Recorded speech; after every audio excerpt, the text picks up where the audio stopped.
अस्सलाम वालेकुम सभी व्यूअर्स को। आजकल एक न्यूज़ चल रही है, वायरल हो रही है। सीमा और सचिन और पाकिस्तान की रहने वाली हैं और नेपाल के ज़रिए हमारे देश हिंदुस्तान में आ गई। क्या ये हमारे देश में मुमकिन है? क्या हमारे देश की सिक्योरिटी इतनी कमज़ोर है कि एक आदमी इस तरीके से अंदर आ सकता है? एक नहीं, 5। बेशक प्यार में बहुत बड़ी ताकत होती है, हम मानते हैं, पर हमारे देश क्या सुरक्षा पर सवाल उठते हैं इस बात से। तो ये देखो वो किस तरीके से बता रही है। नेपाल तक मेरा सब कुछ सही था और नेपाल से जब मैं आई हूँ तो वहाँ से मैं अनलीगल हूँ। हम ये नहीं कहते कि सीमा ने गलत किया है या सही किया है, ये फैसला आप करेंगे।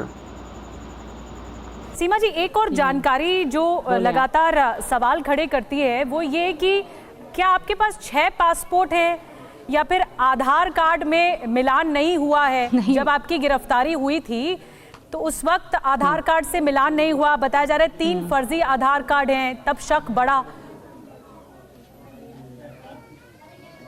नहीं मैम, एक मेरा अपना आधार कार्ड है ओरिजिनल, एक मेरे पापा के आधार कार्ड की कॉपी है, एक इन्हीं हैदर के आधार कार्ड की कॉपी मेरे पास पड़ी थी वो है, और एक जो है मेरा वो वैक्सीन कार्ड है, कोरोना की वैक्सीन का कार्ड था वो है। कोई 3 कार्ड आधार कार्ड नहीं है, और पासपोर्ट 5 हैं, एक मेरा है, 4 मेरे बच्चों के थे। अच्छा सीमा जी, भी पता इनको नहीं, यहाँ पर हिंदुस्तान में सबसे ज्यादा हैरानी लोगों को किस बात पर हो रही है, ये आपको पता है कि आप कराची से शारजा से नेपाल से हिंदुस्तान पहुंच कैसे गई, वो भी बिना किसी वैलिड डॉक्यूमेंट्स के बिना? कैसे?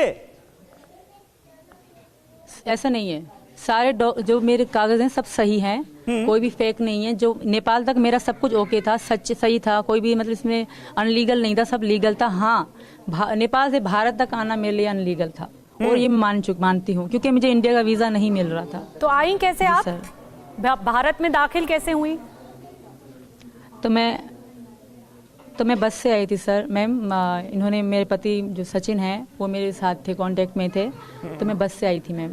क्या आपने शादी कर ली है नेपाल में? मेरा सिर्फ यही क्राइम है कि मैं नेपाल से जी मैम, नेपाल में भी कर ली है और यहाँ भी करने वाले हैं 1-2 दिनों में। अच्छा, आप कह रही हैं कि आपका सिर्फ और सिर्फ एक क्राइम है कि नेपाल से हिंदुस्तान आप अवैध तरीके से आई, लेकिन मैं फिर आपसे ये पूछूंगा कि ये मुमकिन कैसे हुआ? क्या बॉर्डर पर किसी ने आपको रोका नहीं, आपके डॉक्यूमेंट चेक करने की कोशिश नहीं की और आप हिंदुस्तान में दाखिल हो गए? चेक रोका था, फिर हम रात में ही वहाँ से बॉर्डर क्रॉस करा था हमने सर। तो उन पूछा था, एक पुलिस ऑफिसर आए थे, तो उन्होंने ज़्यादा नहीं पूछा। जैसे कि नेपाल और भारत के संबंध अच्छे हैं बहुत ज़्यादा, तो ज़्यादा इतनी पूछताछ नहीं होती। तो पहले भी मेरे पति आ चुके हैं वहाँ पे, मुझसे मिलने आए थे सचिन, तो मैं भी आई थी, तो इनसे भी इतनी पूछताछ नहीं की गई थी। हाँ, किसी का कार्ड देख रहे थे, किसी को कहते बस जाओ, इस तरह मतलब होता है वहाँ पे। तो मुझसे इतनी पूछताछ नहीं की गई सर। मैं फिर भी मुझे डर था। मैंने इनका एड्रेस दिया, ये रबुपुरा का ही एड्रेस दिया, इनका नाम, पापा का नाम बताया। अच्छा। मैं उनकी बहू और इनकी पत्नी हूँ। तो फिर मुझसे इतनी पूछताछ नहीं हुई, क्योंकि मेरी बेटियां बीमार हो गई थी, तो इतनी ज्यादा नहीं हुई सर। एक ही ऑफिसर आए थे, रात का समय था सर। जी, आपके पास अपना पासपोर्ट था, आपके बच्चों के पास भी पासपोर्ट था, या वो बिना पासपोर्ट थे? सबके पासपोर्ट हैं सर। मैं ऐसे तो अगर मेरे पास नहीं होते तो मुझे नेपाल भी नहीं आने देते पाकिस्तान एयरपोर्ट से। अच्छा गुलाम हैदर साहब, एक डर सीमा को यह भी था, क्योंकि सीमा ने एक बार यह भी कहा कि अगर वो मौजूदा सूरत हाल में पाकिस्तान लौटती हैं तो उन्हें गोली मार दी जाएगी। वहां का कानून ये बर्दाश्त नहीं करेगा कि एक पाकिस्तानी लड़की हिंदुस्तान पहुंचकर हिंदू बन गई और हिंदू लड़के के साथ उसने शादी कर ली। सवाल सुना कीजिए सर, क्या वाकई ये खतरा है? इनके पापा जो है वो क्रिमिनल है, कई बार जेल जा चुके हैं। मैं हूँ, खतरा कोई नहीं है। मैं वारिस हूँ, मैं सीमा का वारिस हूँ, मैं शोहर हूँ, मेरे 4 बच्चे हैं। सीमा से मैं बहुत प्यार करता हूँ। हैदर साहब, एक बहुत प्योरिटी के साथ, एक बहुत निष्पक्षता के साथ एक सवाल आपसे पूछ रही हूँ, बहुत प्योरिटी के साथ सवाल पूछ रही हूँ। हैदर साहब, अगर आपकी पत्नी सीमा गुलाम हैदर, अगर आपकी पत्नी ये कह रही हैं कि वो किसी से मोहब्बत करती हैं और उनके सेंटिमेंट्स हैं, वो अब आपके साथ नहीं रहना चाहती, तो क्या आप इसे स्वीकार नहीं करेंगे कि जबरदस्ती करेंगे, जोर जबरदस्ती करेंगे? ऐसा करेंगे आप?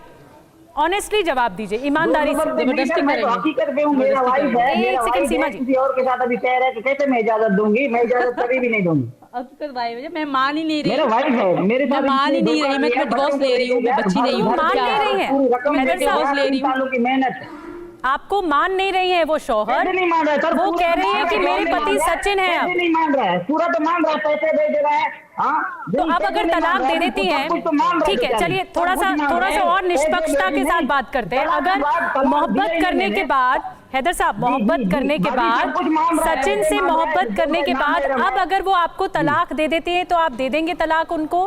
पागल हो रहा है। मैं नहीं दूंगा तलाक, कैसे मैं दे सकता हूँ? मेरा घर इसने पूरा तबाह किया, बच्चों को लेके आया, ये मेरी घरवाली है, ये थोड़ा अच्छा, इसका दिमाग गुलाम हैदर ठिकाने साहब। पे आया जाएगा या इसको अच्छी डॉक्टर की गुलाम सलाह हैदर दें, साहब। इसको मेरी बात सुनो, डॉक्टर हैदर। को अच्छा, दिखाया जाए, इसको इलाज सुनिए। करवाया जाए। गुलाम हैदर साहब, आप देखिए, आपका गुस्सा भी जायज है, आपकी नाराजगी सर। भी जायज है, हम समझते हैं आपकी भावनाओं को, आपके इमोशन को भी। लेकिन मुझे ये बताइए कि हस्बैंड वाइफ का जो रिलेशन होता है वो इस बात पर भी तो टिका होता है कि आपसी रिश्ते में रजामंदी से भरोसा होता हो, प्यार हो, मोहब्बत हो, रजामंदी हो, एक दूसरे के लिए सम्मान हो, रिस्पेक्ट हो। बिल्कुल वो जब रिश्ते में रहा ही नहीं तो फिर रिश्ता किस पॉइंट- काम का? पॉइंट है ये। जबरदस्ती चलाएंगे, डंडा बजाएंगे, इनके पापा, इनके चाचा जो क्रिमिनल हैं, सीमा, सुन लीजिए, कई बार उनका जेल जवाब जा सुन चुके लीजिए। हैं, उनका जवाब सुन वो लीजिए। मारेंगे मुझे। अभी तो ये कुछ भी कह रहा है अभी जी, अभी जी बताइए गुलाम हैदर जी, या क्या कह रहे हैं? मारेंगे? नहीं मारेंगे। तेरे को कौन मारेगा? कौन मारेगा तेरे को? लेकिन आप इस तरह की मैं भाषा कह का रहा हूँ, इस्तेमाल जीता कर रहे अगर हैं सामने हैदर बैठा हूँ, साहब। मैं कह रहा हूँ कि मेरे बच्चे और मेरी बात सीमा- सुनिए मैम। नहीं हैदर साहब, जो आपसे मैंने मैम। सवाल पूछा था उसका जवाब तो दीजिए। मैंने बात की आपसी भरोसे की, भरोसा ही खत्म हो गया है तो फिर रिश्ता किस काम का? यही सीमा भी कह रही हैं। भरोसा किसने खत्म किया सर? मैंने खत्म किया, सीमा ने खत्म किया। चलिए, उन्होंने ही खत्म कर दिया। अब तो मैंने भरोसा किया, नहीं सर, रहा मैंने ना। किया, मान लेती हूँ, आपसी रिश्ते में ना प्यार रहा, ना मोहब्बत रही, ना विश्वास रहा, ना भरोसा रहा, तो फिर रिश्ते में बचा क्या? ये घर छोड़ा। पावरा हो। अभी तो ये कहेगा ना, रिश्ते में भरोसा था तो मैं सब कुछ कर रहा था, पैसे दे रहा था, इसको सुकून पे घर बैठे हुए थे, बच्चे तालीम कर रहे थे, मैं तो पूरे भरोसे में था। तो ठीक है, सीमा जी से पूछ लेते ना कितना भरोसा बचा है। ये भी रहे थे। सीमा जी, आप बता दीजिए कि अब कितना भरोसा बचा है? अगर एक मौका देना आप चाहेंगी इस रिश्ते को, तो क्या वापस जाएंगी पाकिस्तान? बिल्कुल भी नहीं जाऊंगी, और कोई भरोसा नहीं मैम। इनकी आपको पता नहीं है, मैं रह के आई हूँ, तो मैं वही कह रही हूँ, मैं नहीं रह। जब इनके थोड़ा फोन पे इनको डाउट होता था, पूछे ये मुझे कितना जलील करते थे। अगर बगैर बताए मैं थोड़ा कहीं चली जाती थी, इनकी फोन आती थी तो कितनी गंदी गालियां गलोच करते थे और तलाक देने की भी बात करते थे। तो अब जब मैं यहाँ बैठी हूँ तो वापस जाऊंगी तो ये मुझे छोड़ देंगे, या आपको बहका रहे हैं? ये समझ रहे हैं कि आप बहक जाओगे, यहाँ की सरकार बहक जाएगी और मैं वापस जाऊंगी, हैदर में मर जाऊंगी, खत्म हो जाऊंगी वापस, तब भी नहीं आऊंगी। देखिए, ऐसी भाषा का अगर हैदर साहब आप चलो मैं इस्तेमाल करेंगे, पर मैं वापस नहीं आऊंगी। फिर तो इज्जत सम्मान बचता नहीं है। अपनी पत्नी के लिए आप ऐसी भाषा का इस्तेमाल कर रहे हैं और आप कह रहे हैं कि मैंने तलाक नहीं दिया है, मेरे पास वापस आना होगा। इस तरह से ये जोर जबरदस्ती वाली बात थी। आप खुद अपने आप से ईमानदारी से पूछिए कैसी भाषा का इस्तेमाल कर रहे हैं। नहीं है, जब मैंने तलाक जी मैंने जब तलाक अगर मैं इनसे प्यार से मैं इनसे रिक्वेस्ट करती हूँ, हैदर से मैं रिक्वेस्ट करती हूँ जी बाजी, मैं, चलो अब ले रही हूँ, चलो तुमने तलाक नहीं दिया तो मैं तुमसे अब तलाक ले रही हूँ। बाजी, मैं रिक्वेस्ट करती हूँ हैदर, तुम मुझसे सच्चा प्यार करते हो, पत्नी मानते हो, तो मैं तुमसे तलाक ले रही हूँ। मैं तुमसे कानून। अरे यार गुलाम हैदर साहब, देखिए, सुनिए, गुस्से को नाराजगी को थोड़ी देर के लिए परे रख दीजिए। सीमा हैदर आपसे एक रिक्वेस्ट करना चाह रही हैं टीवी 9 के माध्यम से, सुनिए उस रिक्वेस्ट को।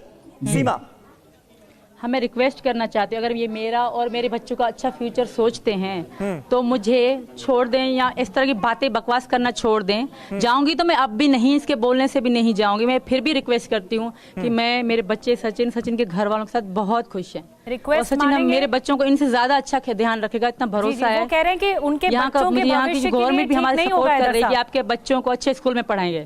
जी, बड़ी बात आपने कही सीमा जी। अगर मुझे छोड़ देंगे तो इनका बहुत बहुत बड़ा एहसान होगा मैं मतलब अगर ये करते हैं तो ये मेरे लिए बहुत महान हो जाएंगे सारी जिंदगी। फिर मैं इनको सलूट करूंगी कि मेरी खुशी के लिए, मेरे बच्चों की खुशी के लिए इन्होंने हमें छोड़ दिया। इन्होंने खुद के लिए मतलब खुद दुख सहा। अगर ये कर सकते हैं, इतना प्यार करते हैं ये हमसे। हैदर साहब, गुलाम हैदर साहब, वो आपसे कुर्बानी अनुरोध कर देंगे, रहे हैं। इतनी देंगे कुर्बानी, जी बाजी, देंगे कुर्बानी, देंगे कुर्बानी आप? मांग रही हूँ। चलो ये महान बाजी, है, मैं कुर्बानी मांग रही हूँ मैं आप इनसे। पहले बात क्या थे? नहीं जी जी बाजी जी, आप सुनो पहले। आप पहले क्या कह रहा था, अब क्या कह रहा है? मैं आप हमें बताए, ऐसा कोई तलाक हो सकता है या मैं तलाक दे नहीं सकता हूं? गुलाम हैदर साहब, मेरा फिर घर पुरानी बेचे, बात मत मेरे कीजिए साथ ना। धोखा करके आप गुलाम ही हैदर जाके साहब, अभी आरोपी जो कराए, सीमा मुझे हैदर तलाक ने, दो। गुलाम हैदर साहब, अभी जो सीमा हैदर ने आपसे रिक्वेस्ट की है, वो कह रही हैं कि मोहब्बत कुर्बानी मांग रही है। ये कुर्बानी देने के लिए आप तैयार हैं क्या? मैं तलाक नहीं दूंगा जी जी, मैं तलाक नहीं दूंगा। मेरे बच्चों का फ्यूचर का मसला है, पूरा खराब हो जाएगा। आप मीडिया वाले साहब, जो हजरत भाई और मेरी बाजियां, सारे जो भी मेरी आवाज सुन रहे हैं, सुनो। आप सोचो कि क्या करना चाहिए सुनो। हैदर को।